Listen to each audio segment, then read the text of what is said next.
Iran তাদের উচ্চ সমৃদ্ধ ইউরেনিয়ামের মজুদ রাশিয়ার কাছে হস্তান্তর করতে প্রস্তুত বলে জানা গেছে।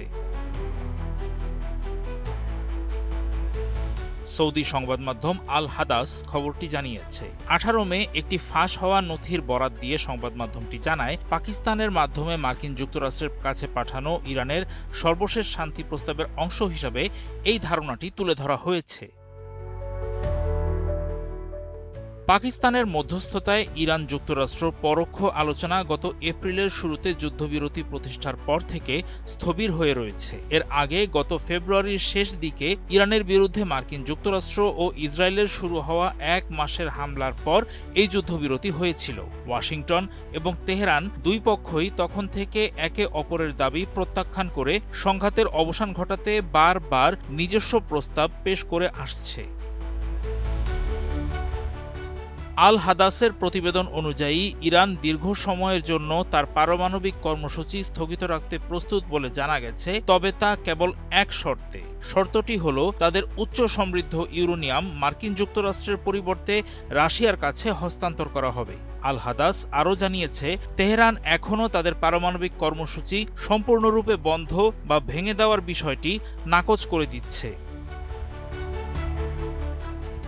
আন্তর্জাতিক পরমাণু শক্তি সংস্থা IAEA এর হিসাব অনুযায়ী ইরানের কাছে 60% পর্যন্ত সমৃদ্ধ 400 কেজিরও বেশি ইউরেনিয়াম রয়েছে। সামরিক বা অস্ত্রমানের ইউরেনিয়াম পেতে সাধারণত 90% বা তার বেশি সমৃদ্ধকরণের প্রয়োজন হয়। সংঘাতে এই জটিল পরিস্থিতির অবসান ঘটাতে বিশেষ করে ইরানের উচ্চ সমৃদ্ধ ইউরেনিয়ামের মজুদ সরিয়ে নেওয়ার মাধ্যমে বারবার সহায়তার প্রস্তাব দিয়েছে রাশিয়া।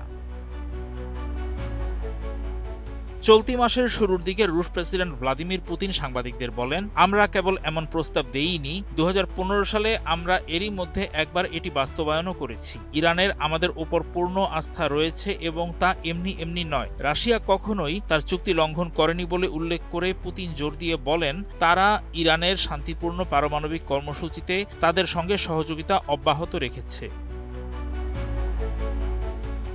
এদিকে বিষয়টি সম্পর্কে অবগত একজন নাম প্রকাশে অনিচ্ছুক মার্কিন কর্মকর্তার বরাত দিয়ে সোমবার মার্কিন সংবাদ মাধ্যম অ্যাক্সিওস জানিয়েছে, ওয়াশিংটন এরই মধ্যে ইরানের সর্বশেষ প্রস্তাবটি যথেষ্ট নয় বলে প্রত্যাখ্যান করেছে। ওই কর্মকর্তার মতে, তেহরান তার প্রস্তাবের আগের সংস্করণের তুলনায় কেবল নাকি নামমাত্র কিছু উন্নতি করেছে।